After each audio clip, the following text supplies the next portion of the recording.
Hello, my name is Kumjana Novakova, and this presentation within the summer school of the transdisciplinary PhD studies in contemporary arts and media is imagined in response to the COVID-19 induced social and political reality.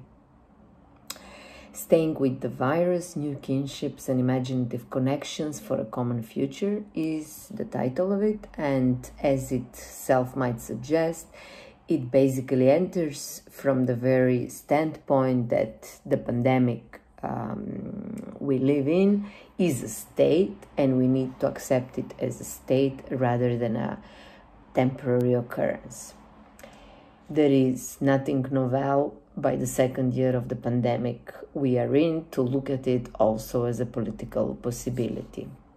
In fact, as these images might suggest, right from the beginning of the pandemic, a language directed towards new politics of care and new solidarities emerged. Moreover, our virtual reality, to which we are, and we definitely were very much confined before, at the very beginning of the pandemic, this virtual reality was flooded by mobilization based on calls for solidarity and care.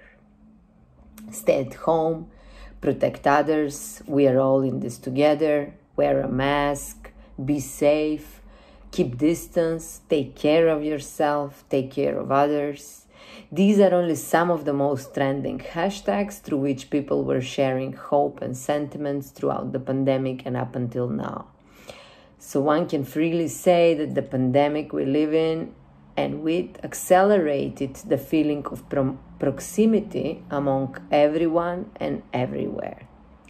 However, the question is, how can we transform this feeling of proximity into a proximity of the many social and political urgencies? How can we transform it into politics and policies? So, can we look at the current pandemic as a possibility, or maybe to slightly modify the question, under what conditions and in which way would life be worth living after this type of an experience? A condition I would like to start from the search for an answer, or at least a theorization deriving from this question, is that the living, and therefore the mortal body, is the central object of all politics. And this takes us basically to the theoretical frame within which I would like to place this discussion or questioning or theorization, which is biopolitics, critical feminism, and ecofeminism in the context of the anthropogenic environments. I will start with the context, which is the anthropogenic environments, meaning capitalist globalization, or better to say, the Capitalocene. Here I prefer the use of the term Capitalocene as standing for the human-made age. Some of the alternative terms different scholars use are the Anthropocene, Plantationocene, Cthulhucene, extractivist capitalism, etc. However, in the case of the term Capitalocene, we are directly naming the system as the direct reason and framework of investigation of the human impact on the environment and the biospheric crisis, which we are basically witnessing in full swing these days. Why Capitalocene as a context, finally? Because the present crisis is exposing the fundamental contradiction between life-making and capitalism and should be analyzed in these terms. It is the logical, clear, and direct conclusion of economic and social order known as capitalism or neoliberalism or heteropatriarchy. The first theoretical frame informing the discussion is biopolitics. Basically, it means that there are no politics that are not body politics. Biopolitics refers to the intersection and mutual incorporation of life and politics, administration of life, or as Foucault would say, to ensure, sustain, and multiply life, to put this life then in order. Critical feminism, on the other hand, is an intersectional political philosophy committed to the dismantling of heteronormative, racist, capitalist patriarchy, and given the circumstances we live in, there is no further need for a detailed reasoning behind. And finally, ecofeminism. Why ecofeminism in the context of COVID-19? Because the coronavirus is only the last episode in a series that we have seen coming from a long time now, the ecological apocalypse. Even more so, the coronavirus is only the rehearsal of the unstoppable ecological disaster that is coming. And as a field of inquiry, ecofeminism argues that there are essential links between the treatment of women or the non-binary, non-white, underprivileged underclass on one hand, and the treatment of the non-human natural environment on the other. So not taking these links into consideration by any political or philosophical position makes it totally inadequate. Biopolitics. In the domain of biopolitics and directly related to COVID-19, according to Emily Martin, is that the body immunity is basically not a biological fact independent of cultural and political variables. On the contrary, what we understand to be immunity is constructed through social and political criteria that produce sovereignty or exclusion, protection or stigmatization, life or death. Or a manifestation we could easily discuss through this lens is the global vaccines politics these days.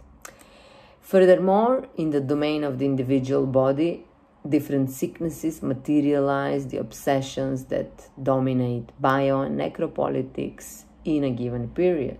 And in Foucault terms, an epidemic radicalizes the shifts biopolitical techniques by incorporating them at the level of the individual body. So the way politics directly affect our bodies is completely exposed in conditions of epidemics. At the same time, an epidemic extends to the whole of the population the political measures of immunization that had until then been violently applied onto those who were considered to be aliens both within and at the borders of national territory, meaning politics that would otherwise affect only the marginalized, and here we enter the ecofeminist realms as well, non-binary, non-white, underprivileged, underclass women, non-human animals, in times of epidemics and pandemics affect or are visible to everyone, basically. And here I would like to underline the two conclusions deriving from Preciado. First, the way politics affect our bodies these days in times of the pandemic is completely exposed.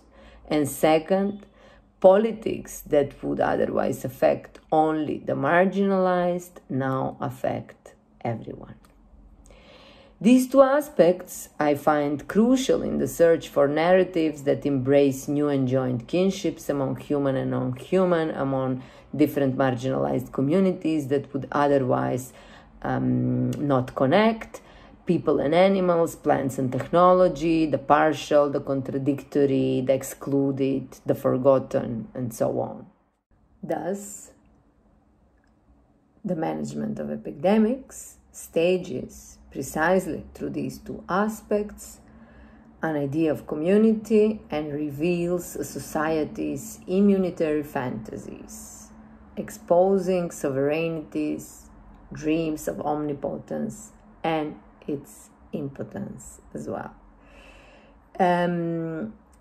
To kind of close slowly, Foucault's and Martin's Preciado's hypotheses, all of these three allow us to appreciate actually how the virus reproduces, materializes, widens, intensifies from the individual body to the population as a whole, because the dominant forms of biopolitical and necropolitical management that were already operating over sexual, racial, or immigrant minorities before the state of exception are now totally visible. Thus, as humans are told to stay apart in order to stop spreading the virus, they understand their fundamental bodily vulnerability. However, they also understand that they are a risk to others, just as much as others are a risk to them. This is basically the fundamental interdependence in vulnerability, risk, and care. Humans are being dependent upon each other as they're tied together by seeking to stop the contagion. And this makes us understand, or makes us at least see, the interdependency in all other vulnerabilities and vulnerable situations. The mutation in progress, one would then expect, that could ultimately catalyze a shift from an anthropocentric society where a fraction of global human community authorizes itself to exercise politics of universal extractivist predation, to a society that is capable of redistributing energy and sovereignty. At the center of the debate during and after this crisis will be which lives are the ones we want to save. It is in the context of this mutation, of this transformation of the modes of understanding community, one that encompasses the entire planet, since separation is no longer possible, and immunity, that the virus is operating, and that the political strategy to confront it is taking shape.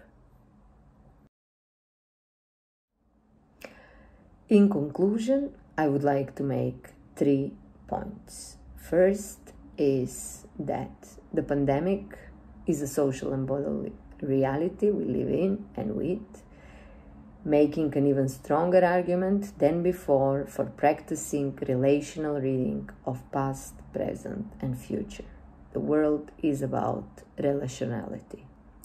Thus, the search for politics and narratives that embrace new and joint kinships among human and non-human, people and animals, plants and technology, past, present, and future, the partial and the contradictory, crystallized in these times, and we need to work further on this. The second point I would like to make is that care feminism is above all a political project. The new care politics are here to stay with the crisis. Care feminism stays with the crisis, and care feminism is about what continued living with an infected planet could be.